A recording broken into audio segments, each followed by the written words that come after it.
être fidèle d'une manière équilibrée. Quelles sont les choses? Ce n'est pas les choses. C'est toujours fidèle à Dieu. C'est lui qui est fidèle dans les moindres. Dieu ne va être fidèle dans les grands. Restons les fidèles.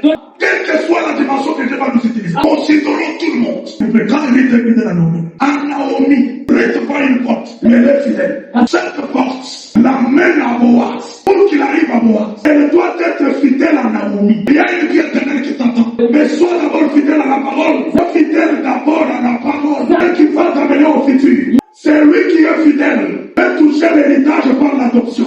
Josué n'est pas frère de Moïse, n'est pas de sa tribu. Il est fidèle à Moïse. Il a réussi le mandat de Moïse pour amener le peuple à terre. C'est lui qui est fidèle. Va voir l'héritage des fils et des filles légitimes de la maison. La fidélité paye. Élisée ne connaît pas Élie. Élie ne connaît pas Élisée. Mais la fidélité de moindres choses. Pour les jurys, il persévère. Pour les détails, il persévère. Il a eu le double portion d'Élie. La Bible, c'est la vérité. Il fait de grand demain. Sois fidèle aujourd'hui. Lui qui est fidèle, regarde pas sur tous les erreurs. Il regarde aussi du côté du bien. Dans la liste des mal qu'il t'a fait, il y a aussi les biens qu'il a fait. Jésus dit à Pierre, moi qui vous ai choisi. Il dit, à qui irons-nous? Ils ont porté. C'est une injure. Mais Pierre regarde. Et en toi, il n'y a pas seulement le bonheur du sensible.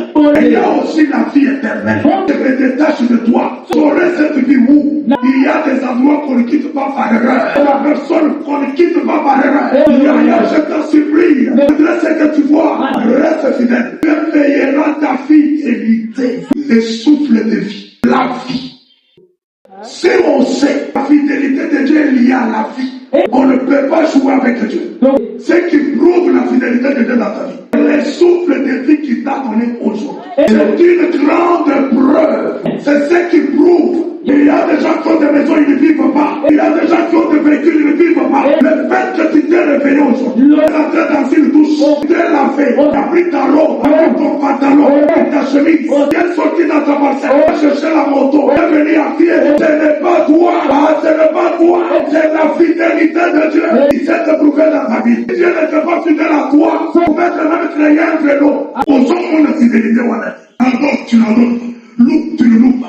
Prie, tu ne pries pas. Écoute la parole, tu ne viens. Venez à ta, tu ne viens. Tu fais quoi? La vie est l'épreuve de la fidélité de Dieu. La fidélité de Dieu se manifeste dans les prophéties. Pour que Dieu te bénisse physiquement, il commence à montrer sa capacité dans les prophéties. Parce qu'il parle tantôt d'une manière, tantôt d'une autre. Entre le prophétique et le physique, il y a une grande contradiction.